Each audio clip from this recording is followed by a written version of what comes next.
আগেকার দিনের মানুষরা বলতেন রান্নার শেষে একটুখানি শিল ধোয়া জল দিলে নাকি রান্নার টেস্ট বাড়ে। শিল ধোয়া জল এখন আর কোথায়, তাই মশলার কন্টেনার ধোয়া জলটাই তার জায়গা করে নিয়েছে। আজকে আমি এই গরমের সময় সবথেকে সহজ আর সবথেকে টেস্টি একটা মাছের রেসিপি আপনাদের সঙ্গে শেয়ার করছি। বাড়ির দৈনন্দিন দিনে তো এটা করাই যায়, তাছাড়া আপনারা কিন্তু যে কোনো স্পেশাল অনুষ্ঠানেও এটা অনায়াসে করতে পারেন। তবে যেদিনই এই রেসিপিটা করবেন ভাত কিন্তু একটু বেশিই নেবেন, কারণ সবাই দুমুঠো ভাত সেদিন একটু বেশিই খাবে। তো চলুন ঝটপট রেসিপিটা দেখে নিই। এই রান্নাটি যে কোনো দেশি পোনা মাছ দিয়েই খেতে ভালো লাগে, তবে একটু পাকা পোনা মাছ হলে কিন্তু টেস্টটা আরও ভালো আসে।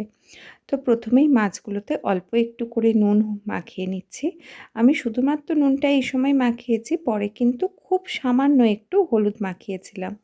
তবে আপনারা এই সময়েও একটু হলুদ মাখিয়ে নিতে পারেন, তবে পরিমাণ যেন একদম সামান্য হয়।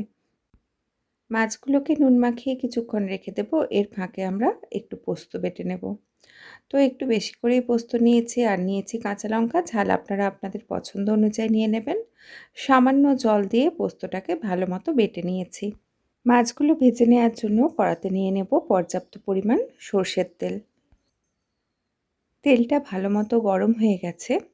এবারে এর মধ্যে আগের থেকে নুন মাখিয়ে রাখা মাছগুলো একে একে দিয়ে দিচ্ছি। এবার মাছগুলোর ওপর থেকে আমি একদম ১ চিমটের মতো হলুদ ওপর থেকে ছড়িয়ে দিচ্ছি। আর তেলেতেও সামান্য একটু করে হলুদ দিয়ে দিচ্ছি। এতে করে মাছগুলো উল্টাতে সুবিধা হবে। নাহলে অনেক সময় মাছগুলো কড়াতে লেগে যেতে পারে। হলুদটা প্রথমের দিকেও একটু দিলে হতো, তখন দেবো কি দেবো না ভাবছিলাম। আসলে গ্রেভিটা একটু সাদা মতোই রাখতে চাইছিলাম।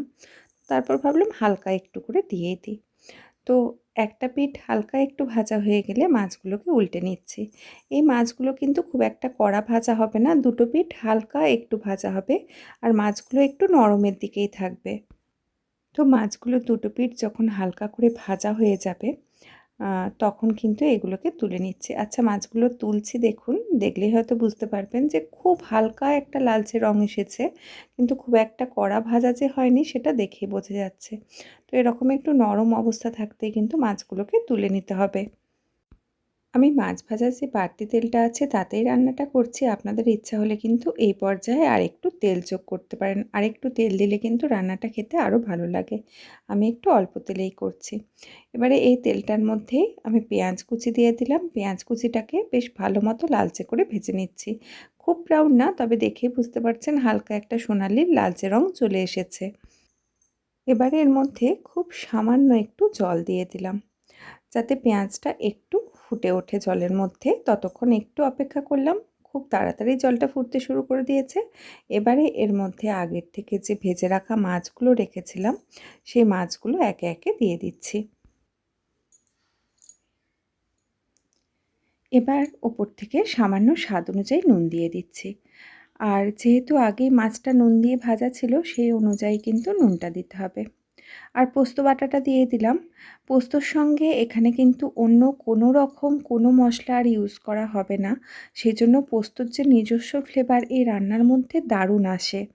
ভীষণ সহজ রান্না, কিন্তু স্বাদে অতুলনীয়। একবার অবশ্যই করে দেখবেন। তো সামান্য কন্টেনার ধোয়া জলটা দিয়ে এটাকে একদম লো ফ্লেমে রান্নাটা হতে দিয়েছিলাম ২.৫ থেকে ৩ মিনিটের মতো। এবার গরম ভাতের সঙ্গে এক পিস মাছ আর অল্প একটু গ্রেভি নিয়ে বসে পড়ার পালা। সত্যি বলছি, এত খেতে ভালো হয়, সেদিন কিন্তু ভাত এই গ্রেভি দিয়ে আপনারা একটু বেশিই খেয়ে ফেলবেন। দেখা হবে পরের দিন আবার অন্য কোনো রেসিপি নিয়ে। ততক্ষণ সবাই সুস্থ থাকুন, ভালো থাকুন, সঙ্গে থাকুন।